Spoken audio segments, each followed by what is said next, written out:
बेलापुर गांव के जंगल में एक टॉयलेट था। इसमें एक भूतनी टूनी चिड़िया की आत्मा का साया था। अरे इन पक्षियों ने मेरे शौचालय को कितना गंदा कर रखा है। मन करता है इनको इतना मारूं कि इनके गाल लाल कर दूं। तभी कालू कौवा हाथ में लोटा पकड़े मटक मटक कर आ जाता है। इसे भूतनी चिड़िया की आत्मा देखकर बोलती है, अच्छा एक मुर्गा और आ गया, इसको नहीं छोड़ूंगी। इन पक्षियों ने मेरे शौचालय को बहुत गंदा कर रखा है। ये शौचालय सिर्फ और सिर्फ मेरा है।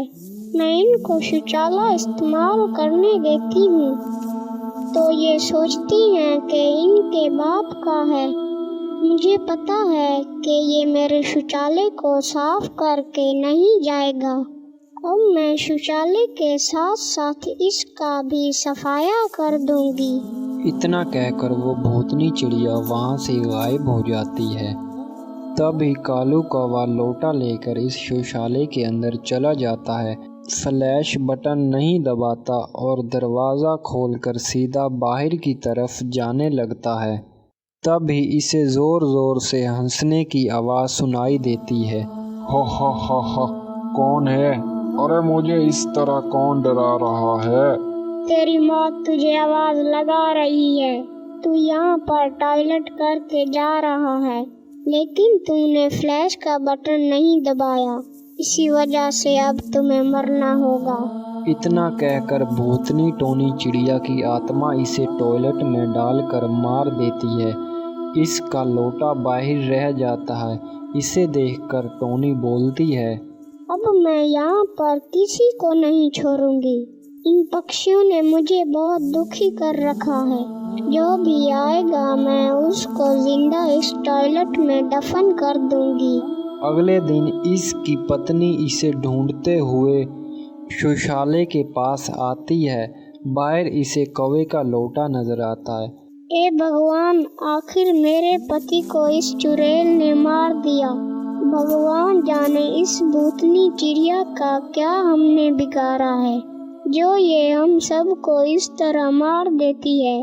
तो भूतनी चिड़िया बोलती है, आज फिर मैं इस टॉयलेट में किसी न किसी पक्षी को मार दूंगी। मैं अपनी मौत का बदला लेकर रहूंगी। ये कहकर वो टुनटुनी चिड़िया को शौचालय के हॉल में खींच लेती है और इसकी वहीं मौत हो जाती है।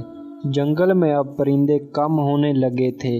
दिन में अगर कोई शौचालय में टॉयलेट करने आता है तो इसे कुछ नहीं होता, लेकिन रात के समय में अगर कोई शौचालय करने आता है तो भूतनी चिड़िया की आत्मा इसे जिंदा नहीं छोड़ती।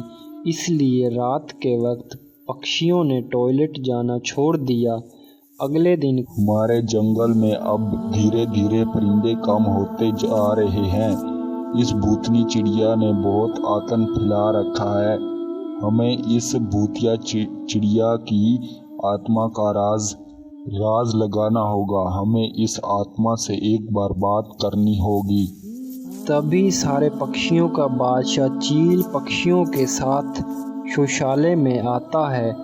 इन सारे पक्षियों को देखकर भूतनी चिड़िया कहती है, आज पक्षियों का सरदार तू भी मेरे पास आ गया। जाओ बाकी जो पक्षी हैं उनको बुला कर लाओ। अरे तुझे कैसे पता चला कि मैं पूरे जंगल वालों के साथ आया हूँ? मुझे तो ये भी पता है कि तुम इन जंगल वालों के साथ मेरा राज पता करने आया है, तो तू मुझसे मेरा सच पूछेगा। तुझे मेरा सच जानना है तो सुनो, कुछ साल पहले की बात है। मैं इसी जंगल में रहती थी। मेरा नाम टोनी था। सभी पक्षी मुझसे नफरत करते थे क्योंकि मैं शौचालय साफ करने वाली चिड़िया थी। दिन भर काम करके इधर से उधर भटकती। जब रात के समय अपने घर आती तब मुझे जंगल वाले परिंदे बोलते, ए छी छी, ये देखो कितनी गंदी चिड़िया आ गई। ये तो लोगों के टॉयलेट साफ करती है। इसके हाथ से खाना पीना दुश्वार है। पता नहीं ये खुद के घास से कैसे खाना खा लेती है। भैया, यहाँ पर कोई काम छोटा या बड़ा नहीं होता, काम तो काम होता है। अगर आप कोई काम करते तो अगर आपको कोई इस तरह बोलेगा तो आप क्या करेंगे? ये कहकर टोनी वहाँ से चली जाती है। तब भी कालू कौवे को अपनी बेइज्जती महसूस होती है। तभी वो इसका बदला लेने रात के वक्त टोनी के घर आता है और टोनी को मार देता है और टोनी मर जाती है।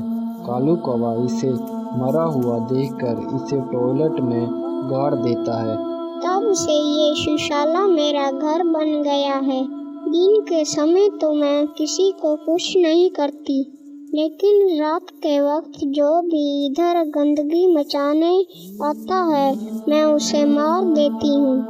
मैं मानता हूँ कि तुम्हारे साथ बहुत गलत हुआ, लेकिन यहाँ पर तू किसी को इस तरह नहीं मार सकती। ठीक है, मैं यहाँ से चली जाऊंगी, लेकिन मेरी एक शर्त है। मैं तब ही जाऊंगी जब आप इस शुशाले को साफ रखेंगे। जिस दिन ये मुझे शुशाला गंदा दिखा, फिर मैं एक बार आकर यहाँ पर मौत का भवंडर मचा दूंगी।